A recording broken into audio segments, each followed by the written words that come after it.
What's up, guys? I'm Nick Yeti. And I'm Corporal Nosage. I'm Presto, and you're listening to the Nintendads podcast. Hey everybody, what's up? Welcome to episode numero uno of the Nintendads podcast. I am joined by my good friends Nick Yeti and Corporal Nosage. What's up, guys? Hi, guys. How's it going, everybody? So, given this is episode number one, we're just going to kind of go around, talk about who we are as gamers, as dads, as people, and then we'll kind of get into the meat and potatoes of the show, which is everything Nintendo, and a whole lot of opinions. So, you want to kick us off, Nick? All right, I'm Nick Yeti.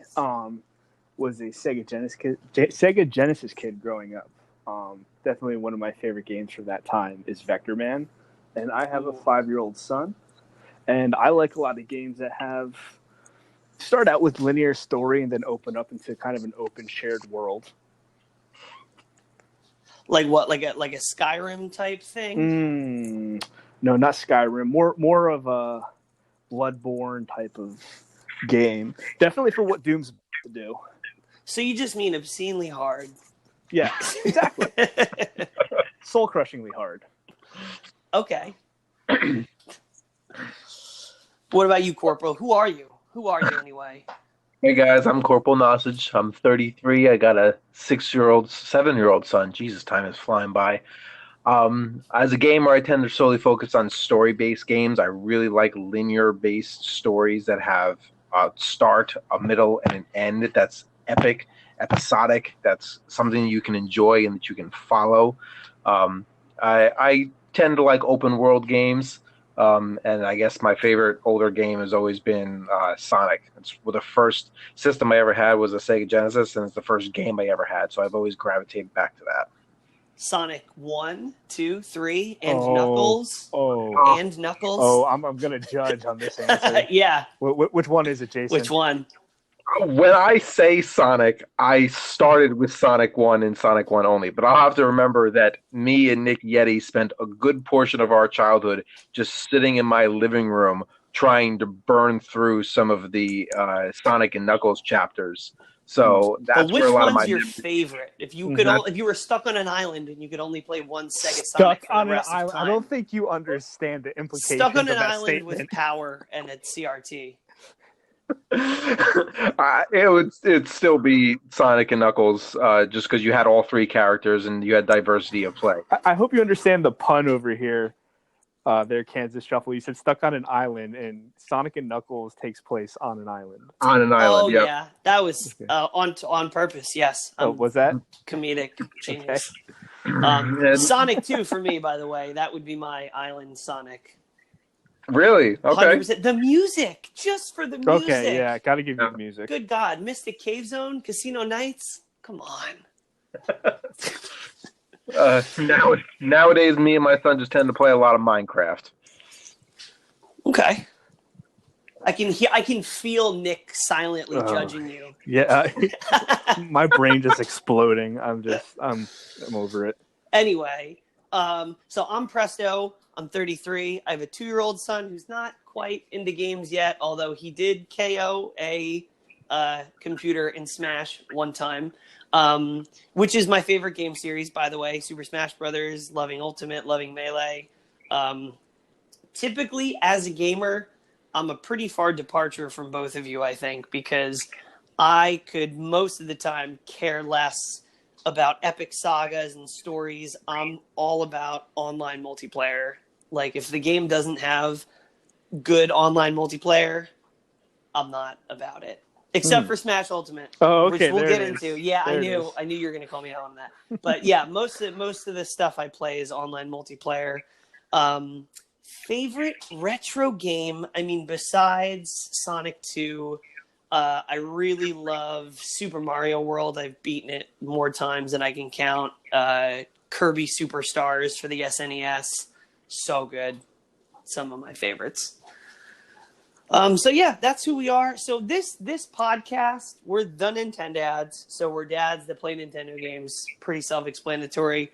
Most of what we're going to talk about is going to be talking about new games that are coming out for the Nintendo Switch, because if you're like us, you have a Switch, you love the Switch, you play it on the train, on the toilet, pretty much anywhere.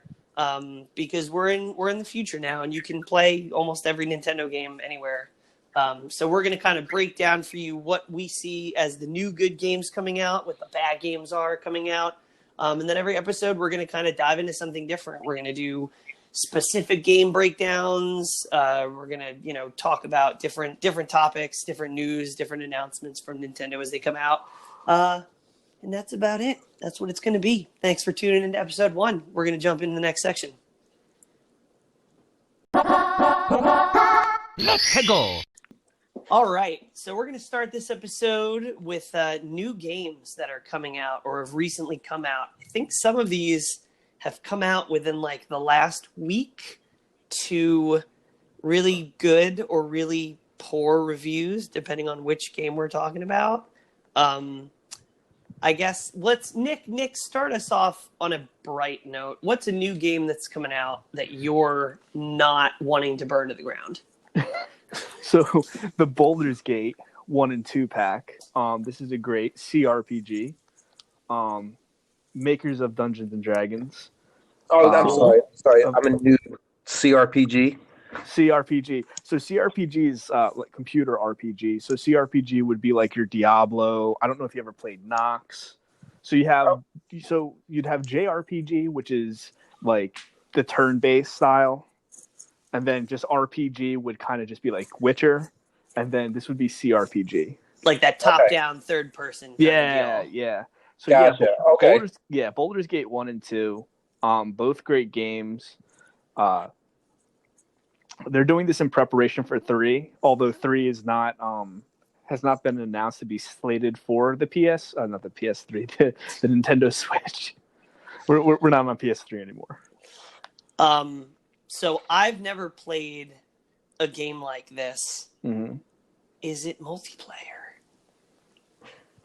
No, it is not. Unfortunately, this is going to be very.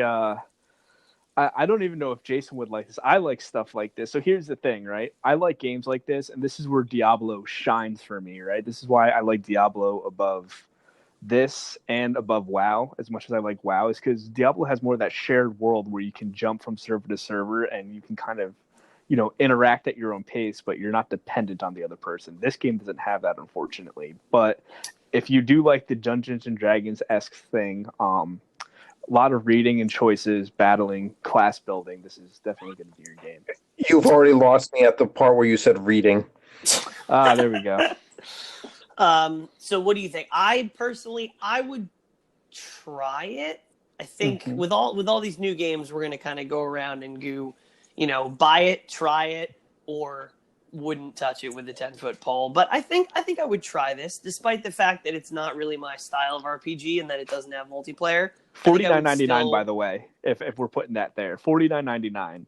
Yeah, that's not a bad price for 2 games that are kind of revered for their category. I would try it. I would come over your house and try it, Nick. This was also stated as exactly.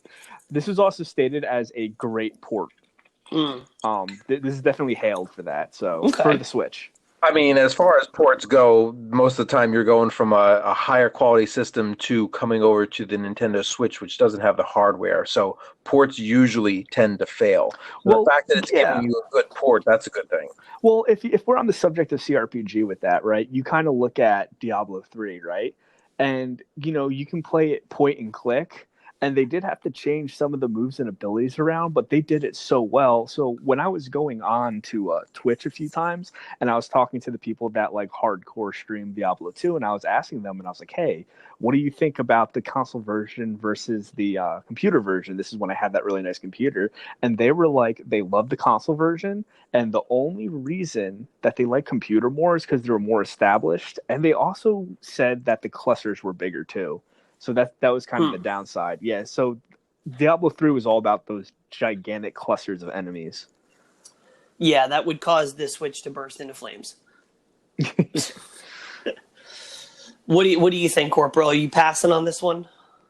Top-down games don't excite me, but there's a few that I've played in my heyday that I somewhat enjoy, but I only enjoyed them because I was playing with other people who I knew and we could chalk and work our way through the quote-unquote dungeons. So, I mean, maybe. It doesn't have multiplayer, so I don't know how well that'll work out for me, but, we'll see. And yet again, I think you nailed it on the head going over to his house and playing it. That sounds like an idea, and then I'll test to see if I really want to drop $50 on something. Yeah. Speaking of you dropping things, did you put Zombieland Double Tap in the show notes as a new game that's coming out? I did. Okay, so please explain yourself. Zombieland, I loved Zombieland, the movie, when it first came out, which is, 10 years ago now? That's crazy. I thought that it was insane that 10 years have passed. They're just now going to drop the sequel to a 10-year-old movie, and at the same time, in swift recession, they're going to also push out a video game, Zombieland Double Tap as a video game, and then of all things, it's going to come to the Switch. I thought that deserves some talking about. Now, I think it's a cool marketing vehicle to launch a game alongside a movie or a show. Case in point, every season of The Walking Dead has the companion mobile games, and whether you like them or not, it's still a cool supplement to the storytelling. Are you talking about the Telltale games? No. Well, there's the Telltale games that I'm not a huge fan of, but there's always I don't really like Telltale. What? But there's always the mobile apps that are they come in a different variety. But I appreciate that from a storytelling perspective, where you're supplementing the main thing with a sub thing. Now, how much, if Zombieland Double Tap is free, I will give it a try before or after I see the movie, but I have a feeling that it's not free or even cheap. How much is it, Jay? What's behind door number one? $39.99, and it's showing up on eBay for $32 and $35 if you're smart. But see, that's going to be a hard sell for something when you compare it to Crimson Land or something. Although I don't know if Crimson Land is multiplayer. So as far as the video game genre goes, there's so many zombie-based video games that are out there. I need to know what makes Zombieland so unique and different that it deserves my pay, besides the franchise name of the movie behind it.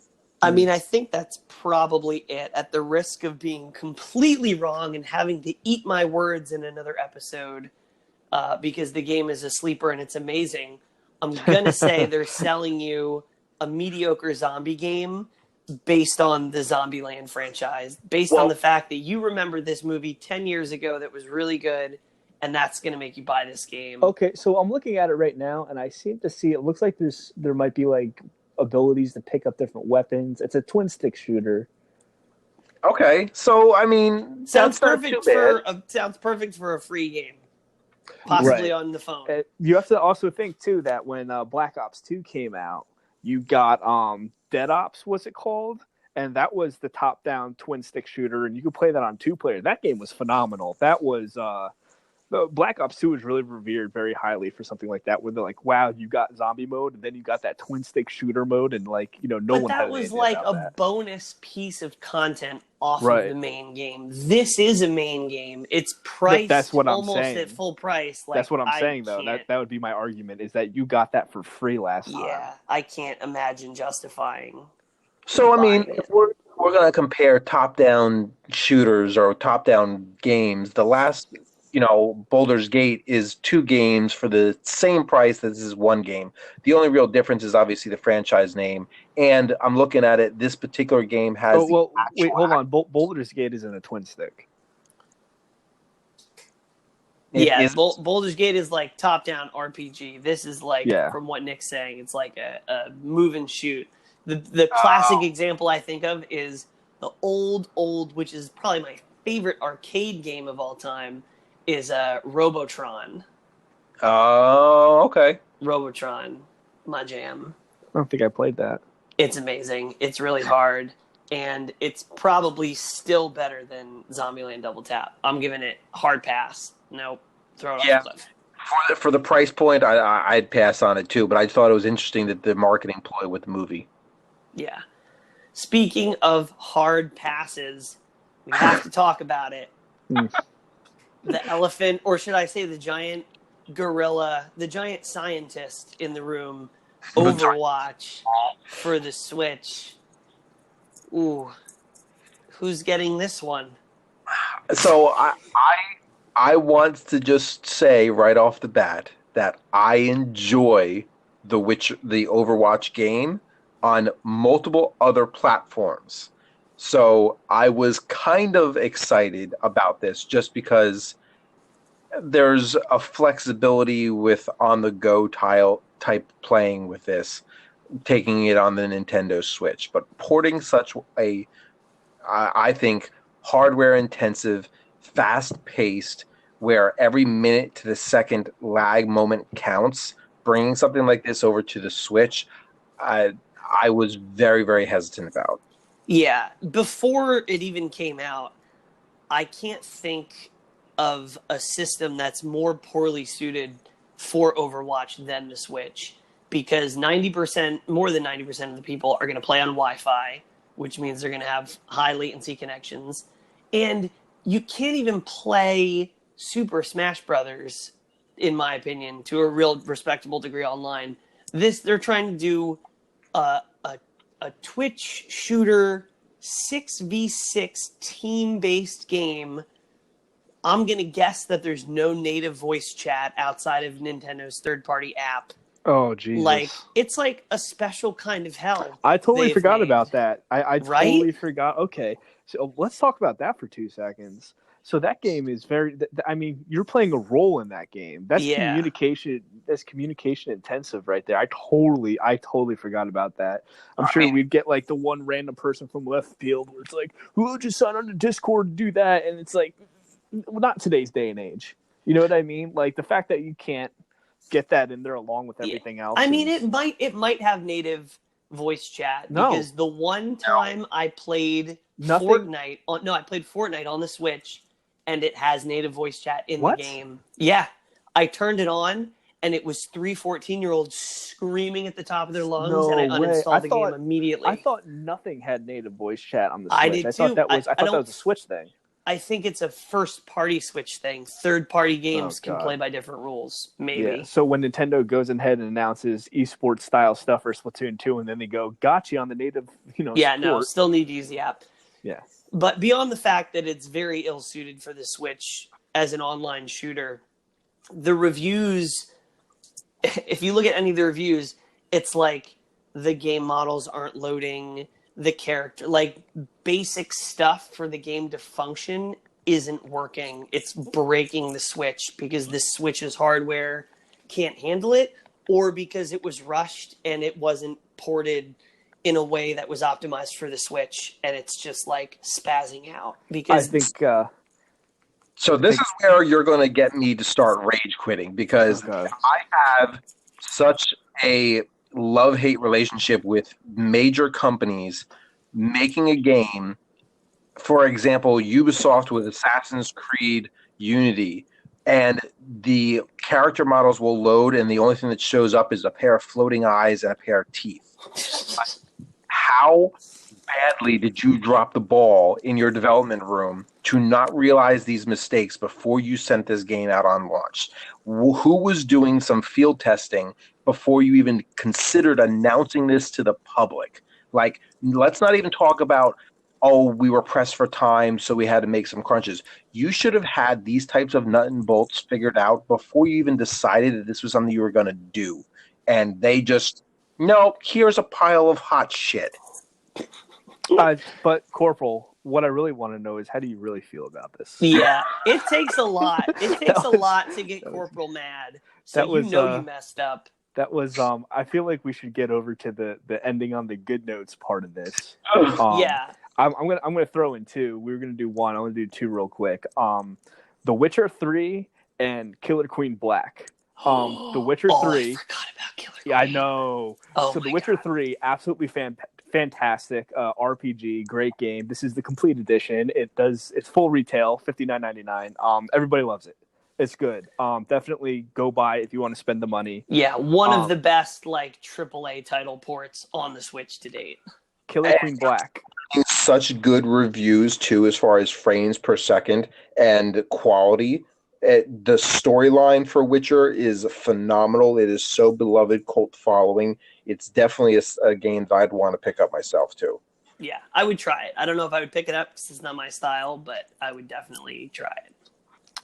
So, Killer Queen Black, the ultimate arcade esports game. Oh, man. So they say, but it's fantastic. If you don't know about it, you guys got to look it up. I'll just throw out there real quick. Players on one Switch is 1 to 4. Online and then local wireless is 1 to 8. Wait, it's 1 to 4 on a single console? Yes. What? Yeah. Yes. Yeah, the Nintendo Switch allows you to Joy-Con and Bluetooth up multiple players. Well, realistically, you can do 8 players on some games. It's just that I think it's the screen, because the screen does move around, and that there are places you're going around in the 2D space. I don't think you'd be able to handle 8 players. I think it's team based, maybe. I'm not too sure. I'd imagine the 1 to 4 on a single console are all going to be on the same team. I imagine. I could be wrong. I've looked at this. I totally forgot about this game until you said it. I'm glad we didn't put it in the show notes. But this is a very pleasant surprise for me and a very depressing surprise for my wallet, because I think I'm going to have to pick this up. If you haven't seen it, it's basically 4v4. I don't know how to describe it. It's 4v4. It's like basically like the game Joust, the old arcade game Joust, where you could kind of fly around and kill people. But you can win in multiple ways. You can win by killing everybody on the other team, like however many lives you have. I think you have to kill the queen, right? Maybe. But I know you can upgrade though. So like the more points you get, you can upgrade from like drone to soldier to queen. So I think technically everybody on your team can get to be the killer queen. But you can win. I know there's like a snail victory. Like there's a lot of quirky things about this game. So we can say it's a buy. This is definitely a buy. Yeah, I would say it's a buy. I'd say this is definitely a get hammered, get the friends over, and completely crush it. Yes. So this is the segment of the show where we're going to talk about what we're playing. So episodes as we go on this wonderful podcast adventure together, some of our episodes are going to be themed on a specific game, a specific kind of games, kind of review-ish stuff. But this is episode 1, and you're just getting to know us. You don't know us like that. We don't know you. And I guess we're not really going to get to know you because we don't know who you are. Anyway, right now we're just going to talk about, let's just go through what we're playing these days and what we like and what we don't like. And I'm going to be the first to admit that I've been playing a lot of WoW Classic. Yeah, it's a Blizzard title. Yeah, it's not on Nintendo. I'm sorry to everyone. It was a Blizzard title when Blizzard was good. When that was the respectable name. Yeah. So, and we're all playing it. Everybody's doing it. You make it sound like it's a drug. Jason, now you sound like you're in a fucking fish tank. Sorry. I was saying you make it sound like it's a drug. I mean, I think a lot of people would agree that it is a drug. I mean, it is where gaming addictions were born. Yes. Yes. But what else are y'all playing? Go ahead, Yeti. So I went ahead and indulged a little bit. I got myself Link's Awakening, the remake for the Switch. It's great. It's fun. I thought that the character was really creepy, the model. But then if you understand the story of the game and how it ends and everything, you can kind of see why things are creepy. The reason why I got the game, and the part I haven't delved into too much, was the Dungeon Maker Slate mode. Oh, yeah. Yeah, which is That also sounds why like a cool function. I grabbed the amiibo for that, and then I used my other Breath of the Wild amiibos to get all the other slates. So as soon as I 100% the story mode, which in my usual fashion, I have gotten right to the last dungeon and stopped playing it because I don't want it to end. Such a completionist. Yeah, right. So probably within a month, I'll finish that. Finish all the little side quests. I think I'm missing like one jar. I don't really care about it. It's easy. The game's really easy. Putting it on the Switch from the Game Boy, I felt like I played a little bit of it, and it was harder just graphic wise and understanding, what you were supposed to be doing. On this, I barely died. I think I died twice in it so far. Yeah, it's just a great example of what you can do with a remake. Like, right. Not just updating the graphics, but they overhauled. They made it a pixel game into a polygon game, essentially. Right. Yep. It's great. The jumping, I mean, obviously with the way they did it and everything, you can now see the jumping a lot better. They added some new shortcuts in the game, so the music, I think that's the biggest part because this was originally a Game Boy game. Yeah. Game Boy Advance, I remember playing it. The music in it, now that they're able to do that, is great. So the sounds and everything in true Zelda fashion have all come together. With that being said, though, as far as we're talking about Zelda and music, Cadence of Hyrule or Hyrule, however you want to say it, I had also gotten that game a while back. Definitely well worth it. Oh, that's the rhythm, the rhythm game, right? That they did a Zelda version of. It rocks. If you're definitely being like Guitar Hero for Nintendo. Not necessarily Guitar Hero. You have to move and do attacks and such with the rhythm of the game, and it shows a little rhythm, a little thing in the bottom that tracks your rhythm. And Corporal would awesome. be dead in about half a second. Yeah, I've got no rhythm, no beat to my soul. White boy ain't got no beat. No, definitely not. I'm the reason why white boy slogans are even used. Jason, your mic is so awful. I can't help it. So, just take your mic out and put us on speaker. Is that better? Yes. So just so all the listeners can totally understand, this is a thing across the board with Jason when we're trying to play anything. Jason's technical difficulties are nothing new for us. I mean, Jason is the Florida man of our group. Okay. Literally. Oh, come on now. That's harsh. I wasn't raised here. You know what? It's not your microphone. It's your phone because it's still doing it. It is the state of Florida. I'm gonna put it on the blame of the state of Florida. So now you're absolved of any guilt. Now that we've gotten that far, Jason, what are you playing? Did we lose him? He quit. He rage quit the podcast. No, I'm still here. I was changing some of my settings and resetting the Wi-Fi. Like installing iOS onto your Android phone? Android is still better. It doesn't sound better. At all? No. I have to start doing this on my Apple phone. There we go. Yeah, so what are you playing? Me, currently? Yeah. I mean, besides playing with your settings, what do you actually play? Corporal Nosage. What is Corporal Nosage currently playing? So I spend a huge majority of my time truthfully playing Hitman Hitman 2 on the Xbox. I love assassinating people. It's so much fun. But as far as on Nintendo, I've been playing a lot of Minecraft with my son. We play Minecraft a bunch, so that's kind of where most of my time goes. They're about to drop that Nether update. I'm probably going to hop in it and check that out. Honestly, I don't know how I feel about the Nether update. Ever since Minecon 2019 or whatever, they announced it, I've been looking at a lot of the things. I feel like they're changing the Nether too much. It feels friendly, and I'm not happy about it. Ooh, no. That's not good. It's hell. How are they making hell friendly? Does Jacob go into the Nether with you? Do you guys do Nether? Yeah. Me and Little Red, we jump in. We try to attack the blaze rods and everything else. But actually, Minecon 2020 is coming to Orlando, Florida. So I'm thinking about taking Jacob to go. Oh man. Oh, you have to take him to that. Yeah. So that's When is that happening? Exactly next year. So it's going to be Wow. what is it? October or September of next year. Really? All right. So Lance hasn't then- gotten into it, but if he does, we'll definitely have to. That might have to be a thing. Oh, I'm calling it for now. sure. It's going to be Nintendads episode number 47 live from Minecon.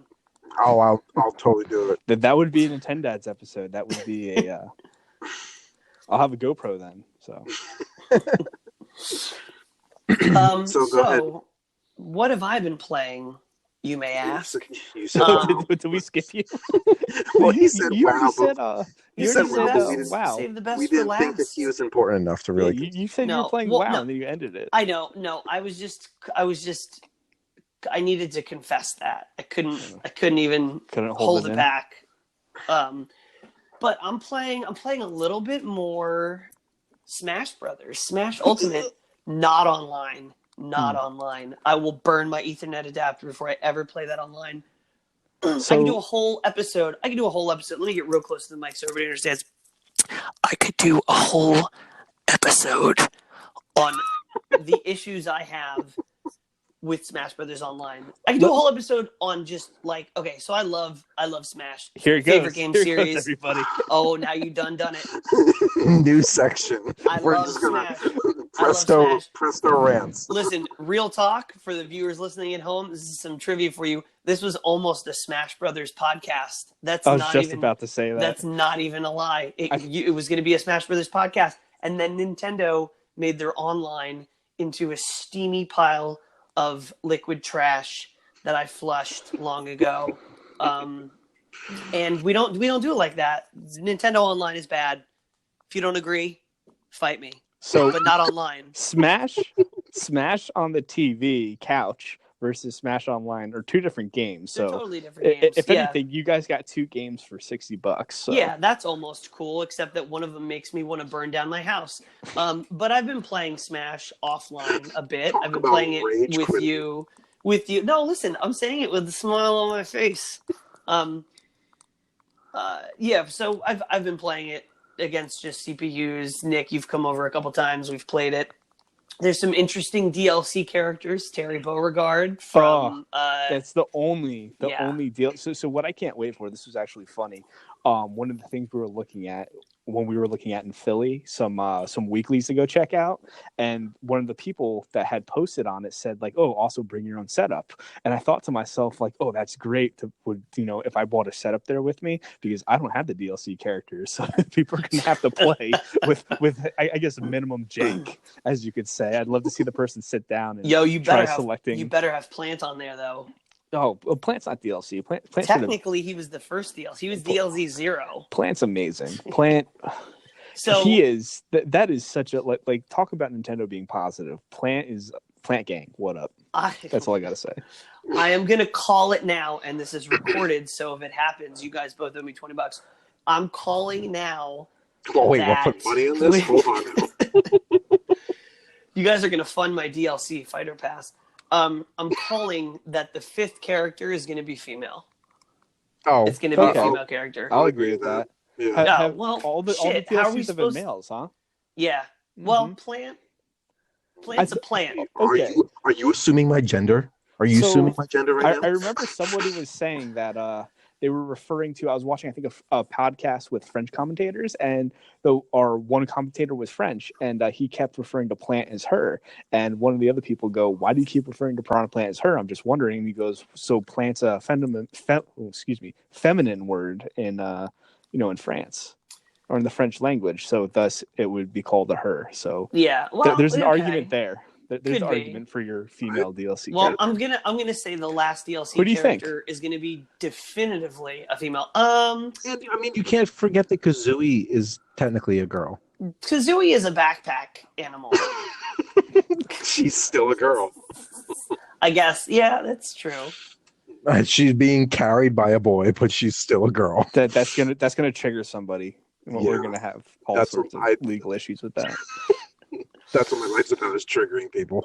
Seriously though, who do we have in the the female sphere of Nintendo for female?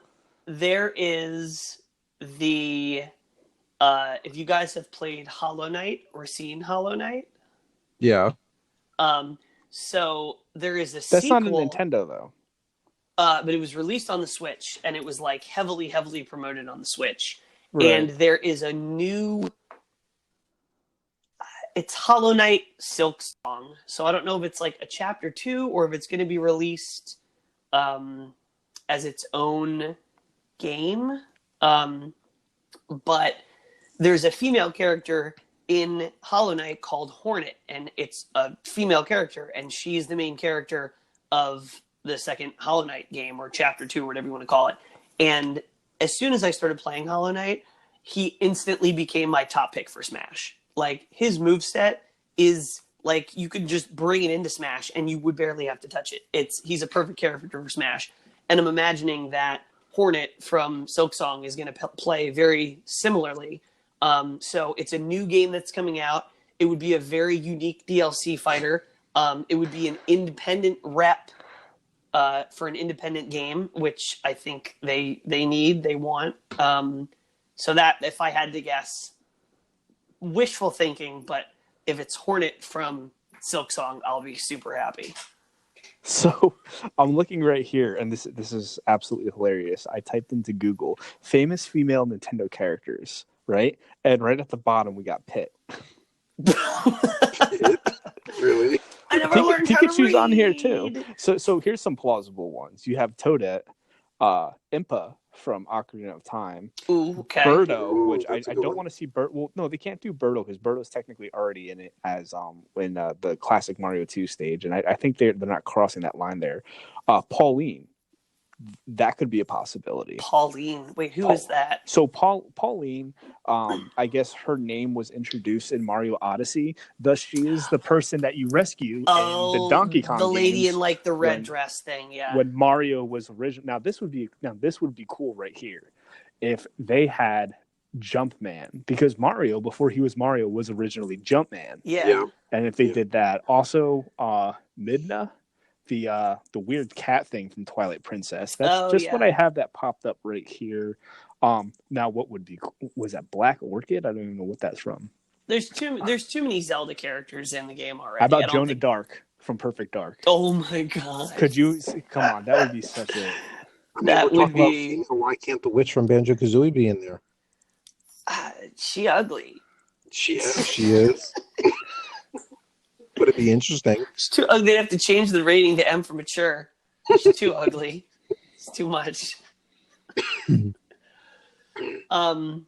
Yeah. So, besides Smash, I am thoroughly enjoying the SNES library. That's part of the online service. I didn't know we were going to start talking I about was that. thinking I was it's thinking about entirely touching separate that. episode because there's so much there. to offer. Super. Maybe we could do a whole episode actually on that. But Super Am Metroid. I the only one that has to say that they're disappointed with it? Yeah. Really? Yeah, you are. Yeah, You're the only absolutely. one. Whoa! Have we fun need to talk alone. about Okay. this. Go on. This is okay. So let me speak to where this comes from, right? Do we want to? First off, we're still talking about an incomplete virtual console with no strict framework to what we're getting, right? We're kind of like just playing a bit of a slot machine here, and it's been pretty decent so far. Now, when the first one came out, the NES, which is good by the way, they came out with the controllers, which was awesome, and it was 2 controllers, totally kick-ass. Super Nintendo one controller. But it's it's a more advanced controller. No, it's. I can't even troll you with a straight face. You can't even see me. I still can't. I mean, you got some good games on here, but I mean, this thing's lacking. I mean, they're gonna add new stuff, right? They can't. They're gonna add new stuff. You know what I want to see are some fighters. You know what I'd love to see on the Super Nintendo? I'd love to see some Mortal Kombat, and I would love to see the original Killer Instinct. Was Mortal Kombat on Super Nintendo? Yeah, you didn't know that? No, I only played it for. I was a Genesis kid growing up. I didn't touch a Super Nintendo till I was almost a man. They've got you talk about fighters. They've got Ninja and Punch Out. I mean, that does not. It's just count. that the whole Nintendo Super Nintendo thing. I mean, we're beating a dead horse at this point. You have the mini consoles that have come out for both of them. Now you have this virtual console thing, and I'm just like, it's gotten old. It's not old to me gotten because old. I haven't played Super Metroid, Link to the Past, or Mario Kart for SNES in like 15 years, and I'm playing them and I'm liking them and they're fun, and I realize that they're really hard and I'm really bad and old, and I appreciate the fact that you can turn back time frame by frame so that I don't have to. So this is I picture Preston here like the episode of Futurama where Fry spends all of his money on the old technology from his time and just sits in his room just drinking a beer with a fat stomach and a stained shirt watching a crappy old CRT Listen, TV. you leave CRTs alone. no lie. I You was in can- a customer's house the other day who had one of those. I'm looking at my CRT that's hooked up to Super Smash Brothers Melee right now. So Wow. you can take a walk, sir. Those things are antiques. You should probably hold on to that for some money. Oh, no. You know how long it took to find one that would fit in my office? Oh, I can imagine. Let alone one you can carry up the stairs. Yes. But yeah, I'm liking the SNES titles. I am holding my breath for Kirby Superstar though, because that's probably my favorite. I don't know why, but I was never ever a Kirby fan. Because you never played Kirby Superstar. Correct. Kirby Superstar is amazing. It's 8 games in 1, as the box says. Not So- read this. This is the side question of the podcast. The side question. The side quest. quest. Side quest. Side question of the day. So I want to know, what video game have you ever played that you were genuinely scared while playing? A game that actually brought true fear trying to finish. It's Halloween. It's October. It's the time of year. Oh, first off, let's just say that Jason, the side question, it's a regular thing. Do not put it in the podcast notes. Well, first off, So it's like a pop quiz. It's like a surprise. Absolutely. I love this, by the way. So go ahead, Nick. You've taken charge. Let's hear what you gotta say. So let me give 2. Okay. Okay. So the reason why I want to give 2 is because one's for a later generation or an earlier generation, and one's for a more recent generation. My first was definitely the original. By the way, I am answering this while I'm playing. Was it Ghosts and Ghouls on the Super Nintendo? Really? Yeah. Oh, that I've never played it. I've never played it until it came out, and I played it, and it's great. It's fun. I've never played it. I'm having a blast. So first, it was definitely the original Resident Evil. Just because of the controls and just like how kind of mind-numbing it was at the time, and how hard it was that you had to go and you had to collect herbs and mix herbs, and just like the sheer scope of not having enough supplies or just enough supplies to get by. I guess I didn't get it, and so that was then. Now the upgraded version of that would definitely be Bloodborne. Interesting. Okay. So Dark Souls, you can have a shield in Dark Souls and everything. Bloodborne is all about movement, and so you have a buffer with Dark Souls, right? Dark Souls, you can have a shield. In Bloodborne, you have to have movement down. You have to use your auxiliary weapon, which is like a shotgun. Now, the shotgun doesn't really do damage as much as it, say, knocks them back for a second and freezes them and lets you reassess the situation.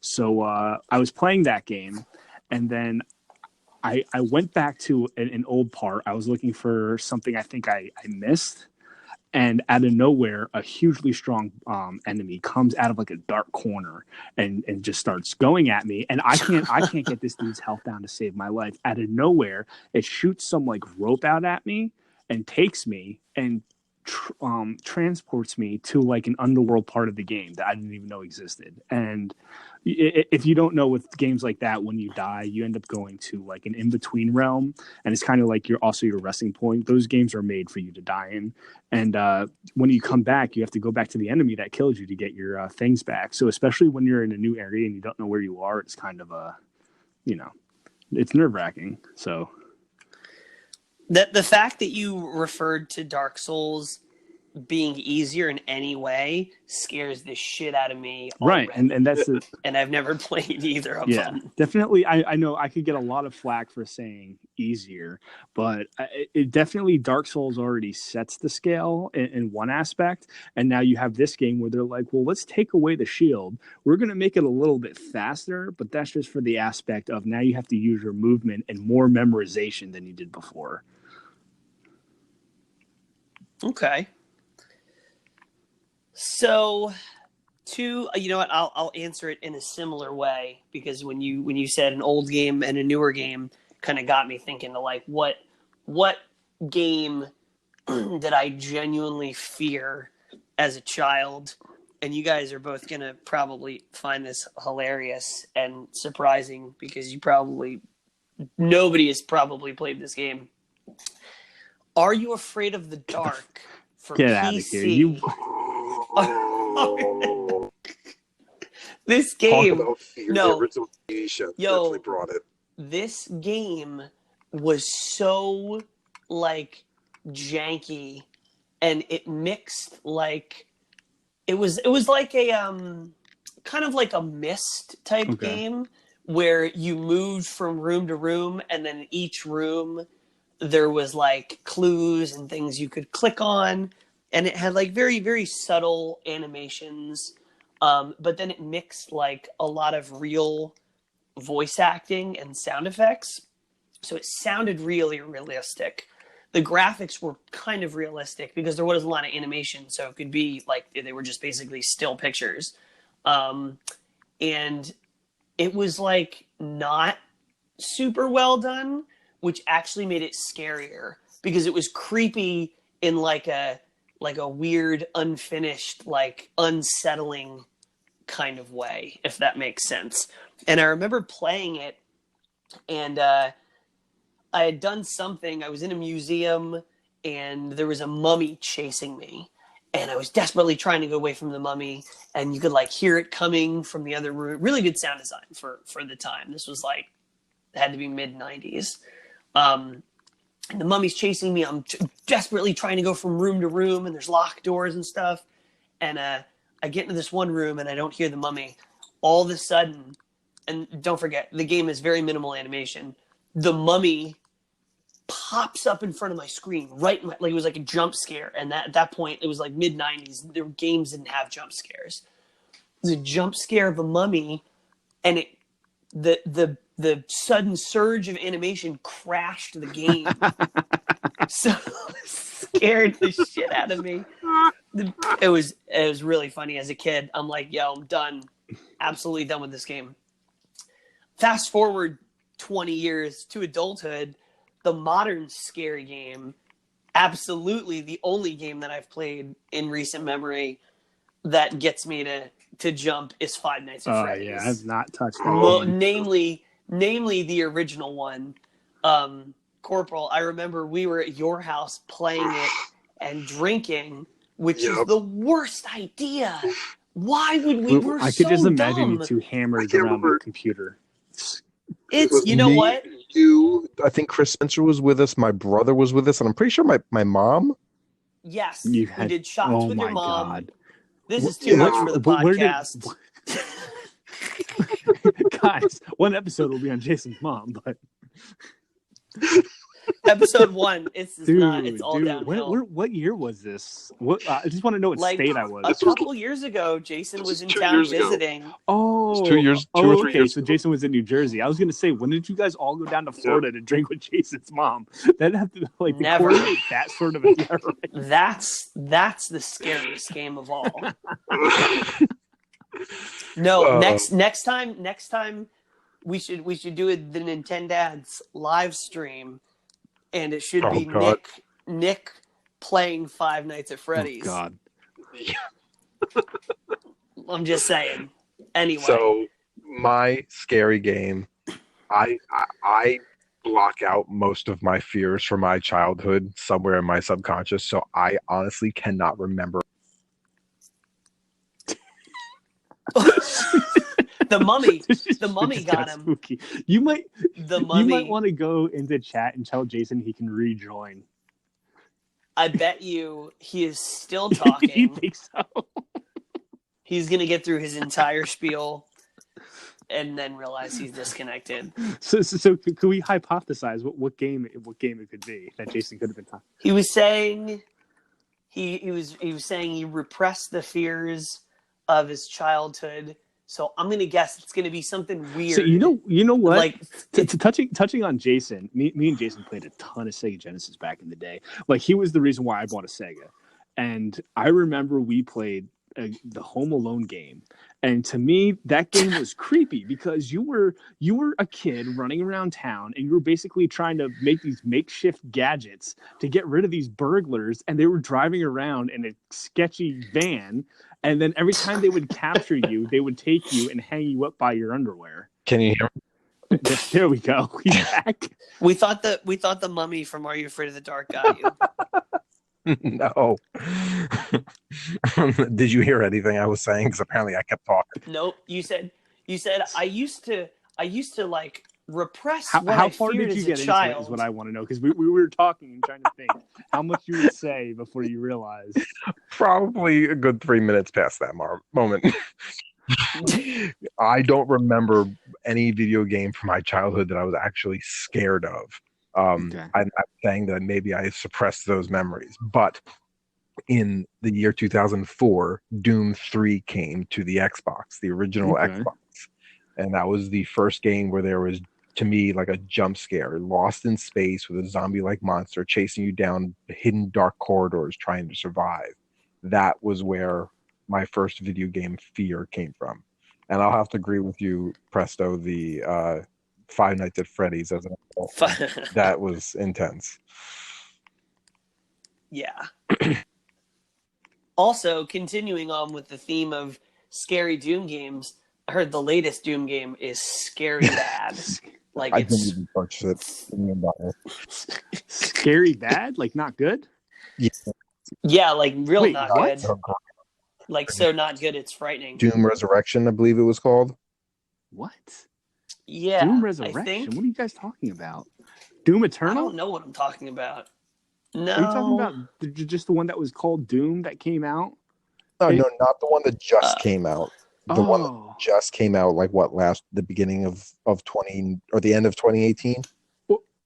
Doom Eternal. You know what? Maybe it's not Doom. No, Maybe I'm the an new idiot. Doom was great that came out. I played the crap. I was actually technically on my my Facebook my one account that I still have to get back, which is not my real name. I'm actually one of the admins for the PlayStation 4 Doom group. It was fantastic. No, what was the one before no, there's something else.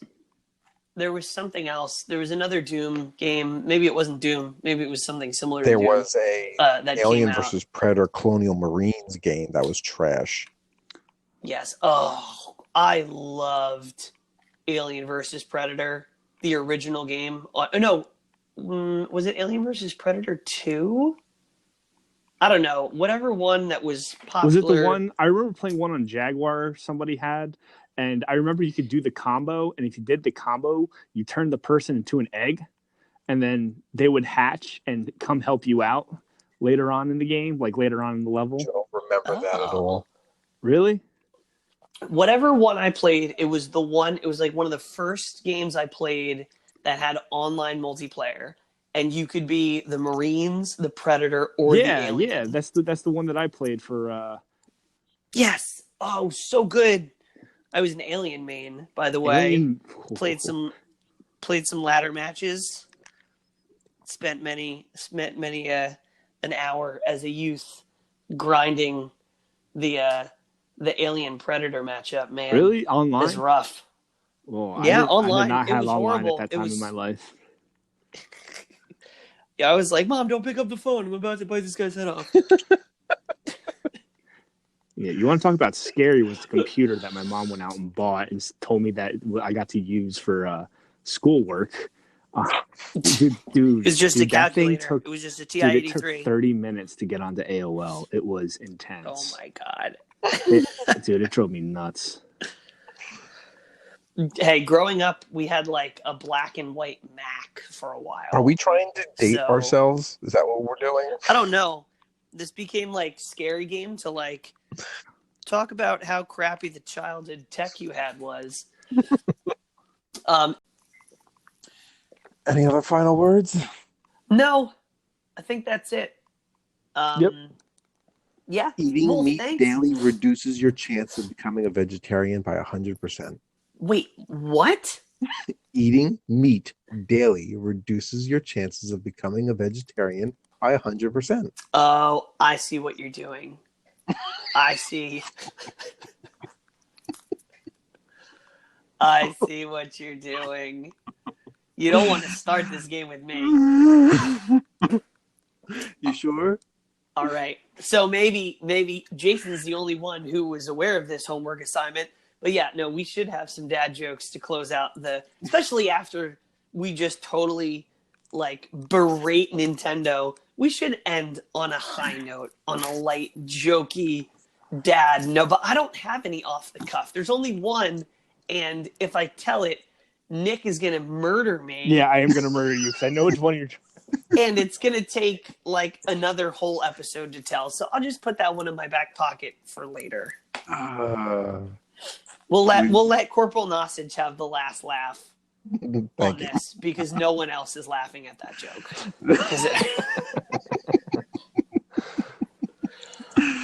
All right. Well, thanks for tuning in. We're the Nintendads. Follow us on all the social medias at _Nintendads on your Twitter and Instagrams.